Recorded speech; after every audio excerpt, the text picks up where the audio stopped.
Okay, minor technical difficulties. I think my clicker is dying. So we're going to try to get through this next set of videos. I may have to use the keyboard. We'll find out.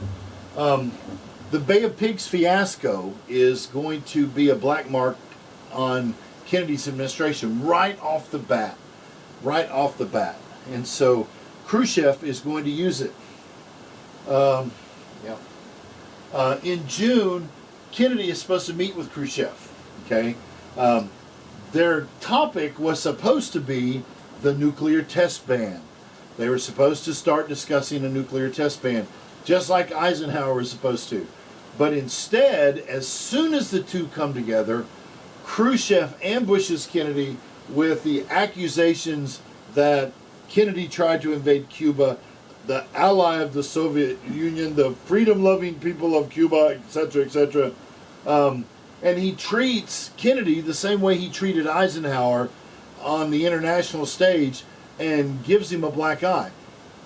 Khrushchev believes that he's got Kennedy over a barrel. And so at this meeting, he demands that the city of Berlin become a free city. He believes, from what he saw in Cuba, he believes that Kennedy doesn't have the intestinal fortitude to follow through. He believes that Kennedy, if pushed, will back down. Of course, that's always been the United States' position with regard to communism. If you push them, they'll back down. That's how you handle a bully, right? So, as soon as this meeting's over, Kennedy takes this as the threat that it was intended. Khrushchev was threatening Kennedy with the fact that the city of Berlin was going to be forced to be a free city, which means the French and the British and the American units stationed in West Berlin would have to leave. Now, spell checker is a terrible, terrible, terrible thing. Okay? When Kennedy gets back, apparently he busts defense spending. It should be boosts defense spending with two O's by $3.2 billion, which in 1960s money, that's a lot of money for defense spending. He also strengthens the garrison, American garrison in Berlin, and he starts support for private programs to encourage people to build their own bomb shelters. Now, all kinds of movies that you guys can watch with relation to this time period. One film my kids and I just watched. Did you watch most of it with us? Blast from the Past? Oh, yeah. We watched Brandon Fraser movie called Blast from the Past, where Christopher Walken is somebody who's built one of these shelters in his basement, and they think the Cubans. It's a funny movie. But there's another film that takes place during the Cuban Missile Crisis called Matinee. The entire background of the film is this naval base in Key West and what's going on there, because the only thing anybody knows when Kennedy comes on the news is that the Russians have missiles in Cuba that they're ready to fire at the United States. And so everybody in the world thinks we're going to war. And so this film, Matinee, deals with some of these issues sort of in a kind of a backhanded comical way. Really kind of interesting film. Now, in August, the East Germans start blocking the roads. They start blocking the roads so that no one from West Germany can get into East Germany to bring supplies into West Berlin. Okay, and so this is a picture of, I know it may be hard to see it on the video, but what we're looking at here is the American sector into, from West Germany into East Germany. You've got all these American tanks right here at the border, and right on the other side, you've got all these Soviet tanks, right? These East German tanks. And they're all sitting there with their guns pointed at each other, and then the mass of humanity out there looky-looing. Huh. Wonder if they're going to start shooting. And they're just bobbing their heads in and out looking at these tanks pointed at each other. which I've always thought was kind of a ridiculous place to be. Shortly after this happens, the East Germans start building a wall, basically imprisoning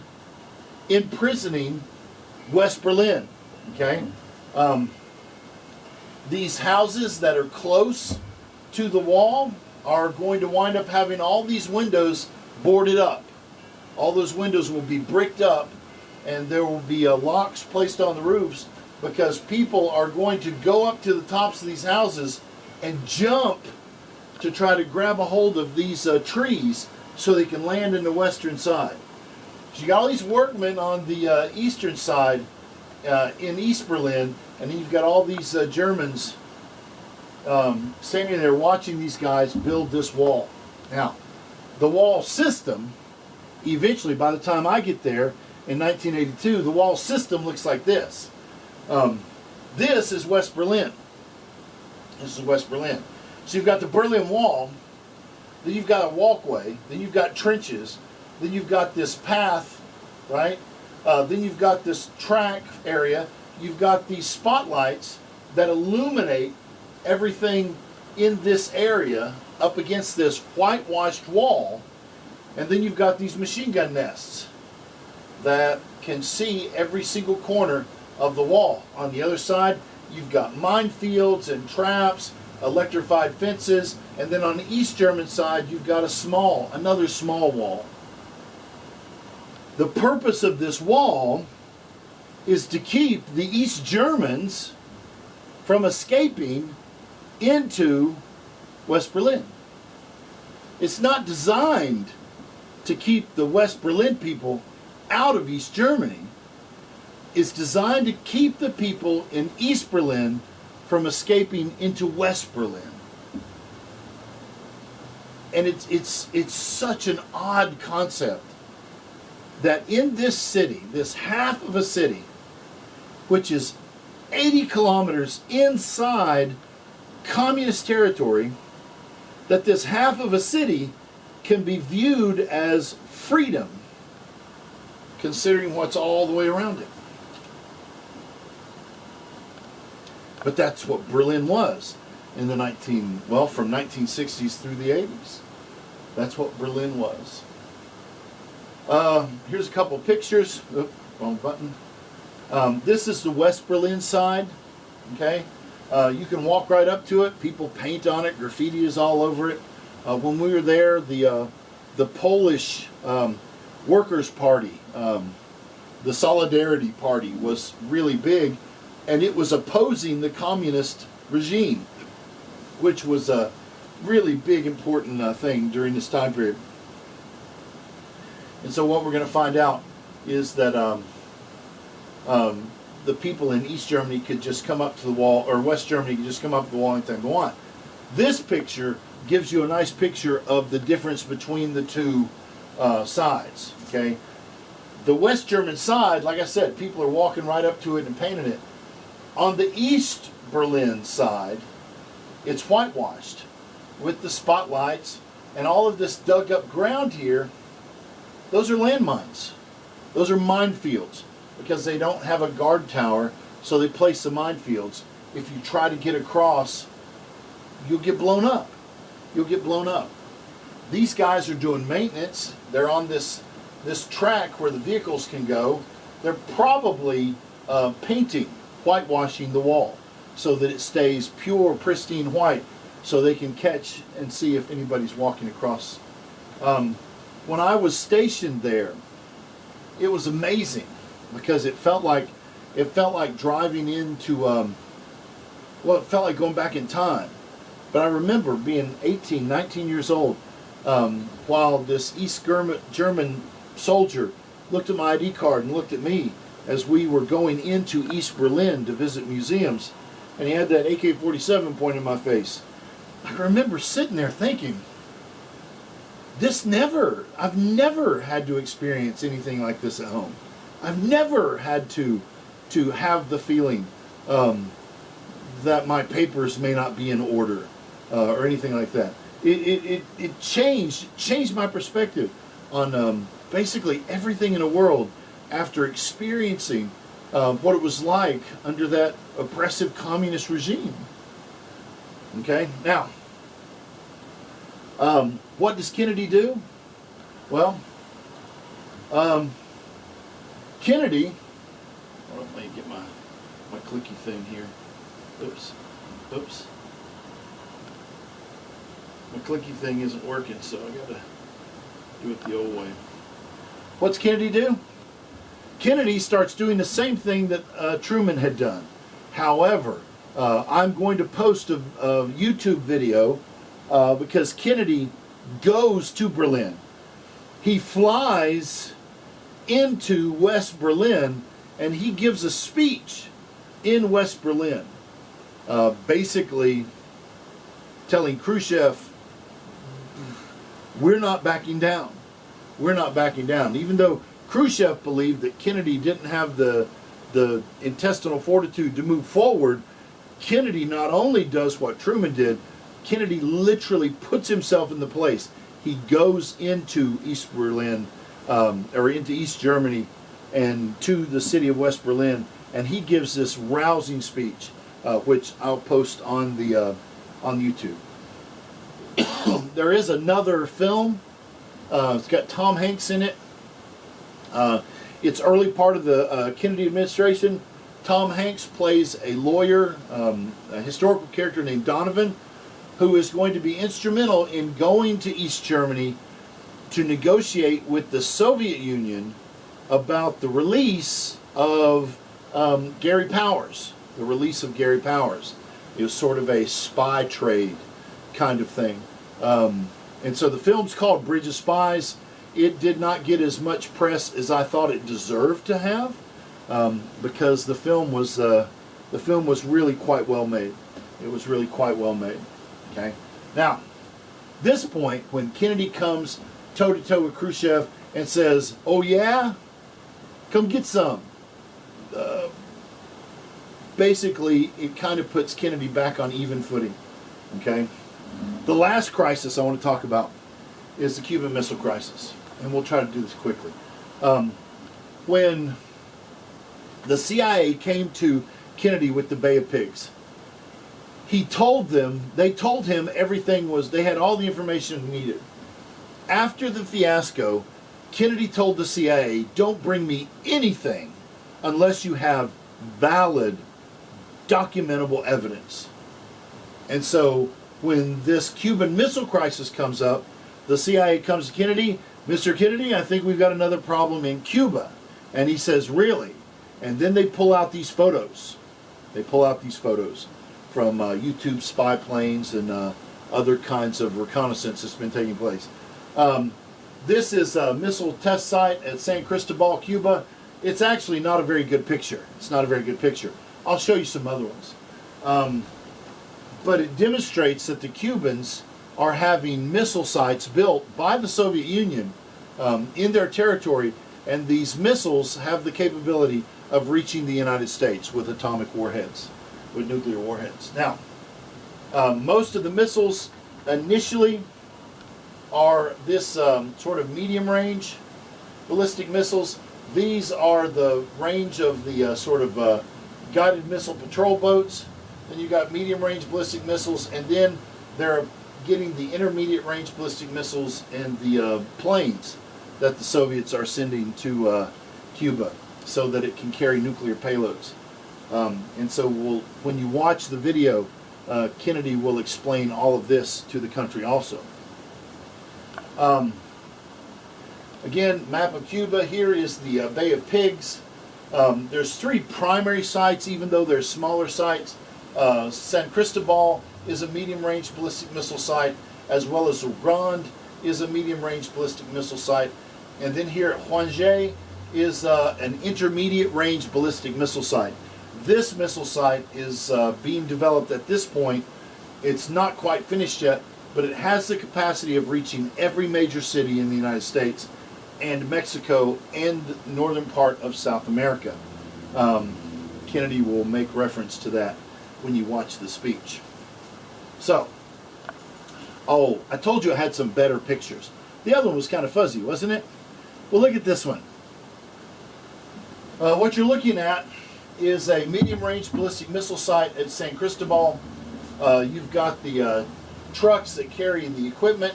Here you've got what's called a missile-ready tent. So basically what you've got there is one of these medium-range ballistic missiles inside this tent. You've got the missile erector that carries the missile to the launch pad where it's elevated and shot. Now, it looks like snow. It looks like snow, but it's not snow, it's sand.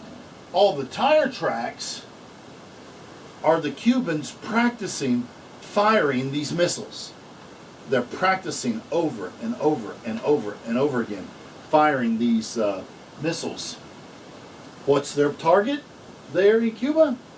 The only target it could be is the United States. The only target it could be is the United States. Here in San Cristobal is the nuclear warhead bunker. There's a number of these bunkers being built made of concrete to diminish the amount of radiation leakage from the plutonium. So they have those. And then this is the Legrand site, which actually has 2 missile launch sites on base. You've got the hydrogen peroxide tanks. You've got the oxidizing vehicles and the fueling vehicles. You've got the missile-ready buildings, an erector already on a launch pad. You've got the missile on the trailer, getting ready to be placed on the erector so that the erector can be carried to the launch pad.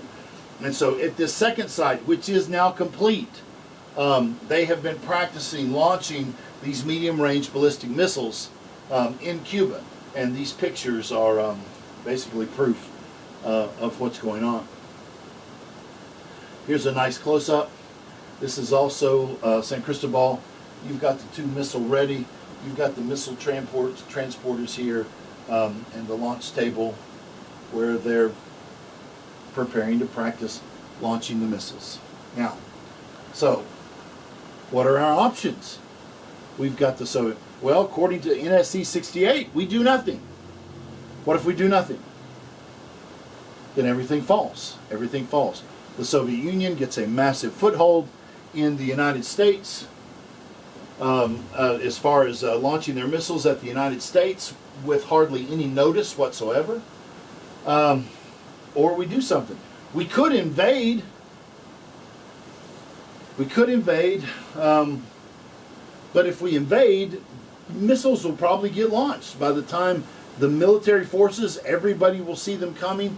Even the ready reactionary force of the 82nd Airborne and the 101st Airborne, as they land to secure landing strips and beachheads, as soon as those troops land, these Cubans could launch those nuclear weapons at the United States. We could launch an airstrike. An airstrike would be plausible because even if the nuclear warheads are attached to the missiles, what's required for a nuclear detonation is the basically the function of the weapon has to work in order to supercompress the plutonium so that it explodes. If you just blow it up, what will happen is that part of Cuba would be irradiated. The plutonium, it would just basically turn into a giant dirty bomb. And so we don't necessarily want to do an airstrike, even though that's one of the big options on the table. So the last option that we're going to go with is Kennedy's going to blockade the island of Cuba. He's going to stop every ship from coming to Cuba and search it, looking for offensive nuclear or offensive weapons. And if any offensive weapon systems are found, those ships are turned around and sent away from Cuba. It's a big risk. It's a big risk because this is in international waters where this could be a real problem. Thank goodness for YouTube. Thank goodness for YouTube, because you guys are going to get to watch this entire speech where Kennedy comes to the public and explains everything. This is why people are building bomb shelters, because of these missiles in Cuba. They are digging in their backyards after this night. Kennedy is completely transparent with the American people. I mean, they could have done this entirely in secret, because who knew? Who knew the missiles were in Cuba? Nobody knew. But Kennedy makes a point. Kennedy believed that the people in the United States need to understand, and if there's anything they can do to protect themselves, they need to be given that opportunity. And he goes on national television and he spills the beans. He tells everybody.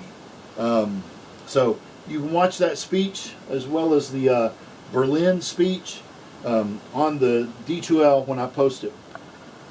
So how does the blockade work? Well, there is an invasion plan, which you can look at that at your leisure. Fortunately, we don't have to do it, but it would have probably allowed for all of the missiles in Le Grand to have been launched before this invasion actually even got underway.